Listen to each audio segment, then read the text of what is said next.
11 pastors and ministry leaders in Nicaragua are currently imprisoned on what are being called sham charges of money laundering.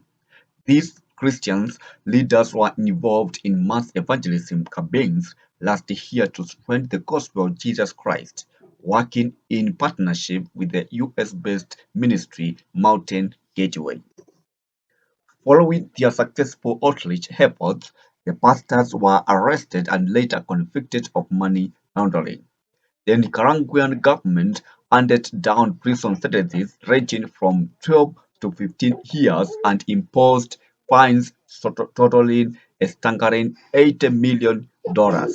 These convictions have been widely criticized by religious freedom advocates who argue that the charges were fabricated by Nicaragua's authoritarian regime, which felt threatened by the evangelistic success.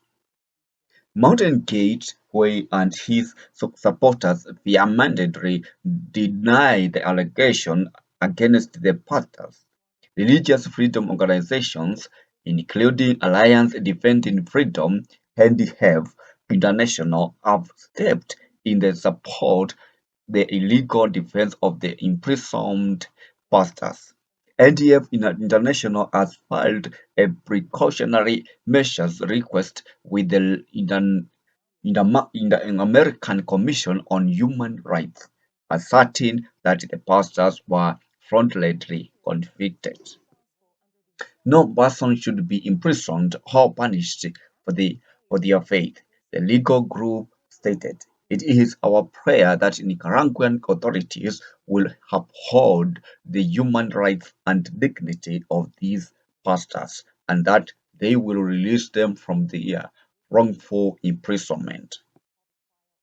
The case has garnered attention from several U.S. politicians. Senator Rick Scott, Ted Cruz, Katia Britt, and Tommy Tuberville are among those advocating for the pastor's release.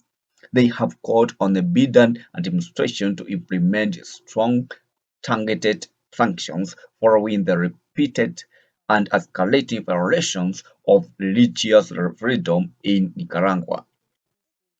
Alabama Representative Barry More has also urged Secretary of State Anton Blinken to take action. Rep.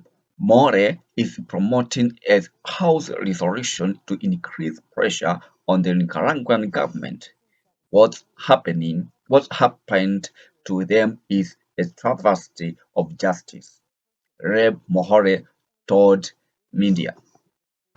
Well, as we know right now, Wendy, they're still in prison, and we don't think they've had fair legal representation. And this is a ministry that's been working in Nicaragua for 30 years, and they've done a number of disaster relief programs, food, jobs, you name it. This ministry has been an impact in Nicaragua. And so we're in the fight. You know, we're trying to make sure that freedom of religion around the world is protected. And so we're in the process of getting the resolution, trying to get more support and to hopefully get our ministers freed and get them back out to sharing the gospel. This is a ministry that's been working in Nicaragua for 30 years, and they have done a number of disaster relief programs, food, jobs, you name it. He said. Rep. More believes the Nicaraguan government was intimidated by the mass movement toward Christianity, which saw hundreds of thousands of people responding to the gospel over the past year. So I think I've got friends who support this ministry from Alabama, and they were sharing videos with me earlier this year before any of this happened about the movement in Nicaragua, the hundreds of thousands of people that were coming to these crusades. And it's like a movement of the Lord recently because they were just getting this incredible following, people coming to the crusades, coming to Christ. And I think in some ways, those large numbers, those people showing up for those crusades, coming to Christ, made the Nicaraguan government maybe a little nervous. You know, Christ is about freedom and the opportunity to worship and that sort of thing. And I think in some ways, when government likes to control people, I think it made them a little nervous. Yeah. Missionary Britt Hancock of Mountain Gateway was leading a nationwide revival in Nicaragua before the government crackdown.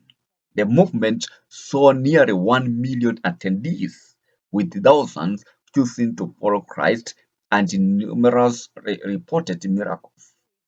And Koch believes that the large gatherings and conversions made the Nicaragua new government unhealthy. Christ is about freedom and the opportunity to worship, and I think that in some ways government likes to control people. I think to made them a little nervous, Koch said.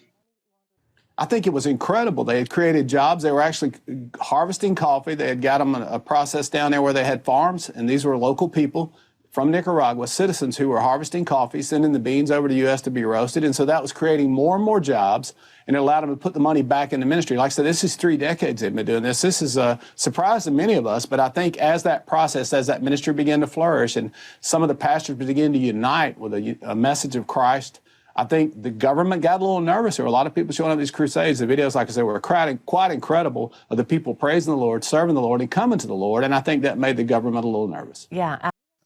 Rep. More has urged U.S. Christians to call their congressmen to support House Resolution 1019, which has bipartisan support. The resolution aims to ramp up pressure on the Nicaraguan government to release the imprisoned pastors. We would like for the Biden administration to do more, Rep. More said. They are not doing what they can. Well, I think part of the problem is the administration is not as well, they're not plugged into religious issues around the globe like they should be. And obviously, I think the government around the globe, the American government, is not a well respected or is at least feared to have a say. They're more feckless now. And so we'd like for the administration to do more. They're not doing what they can. We do have a resolution. It's Resolution 1019 that have bipartisan support. We have 4 Democrats and a number of Republicans on. And so I would encourage the members, y'all have an incredible reach to the Christian community, to call their members of Congress and say, please join this resolution that Barry Moore has from Alabama. We're trying to get these people freed and get them back into ministry.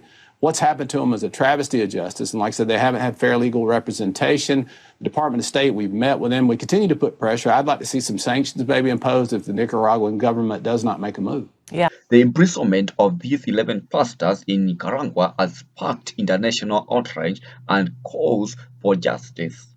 Religious freedom advocates and U.S. politicians are working together to secure their release, arguing that their imprisonment is a direct attack on religious freedom. The situation remains tense as efforts continue to pressure the Nicaraguan government to correct this travesty of justice. This is Stephen, GC News.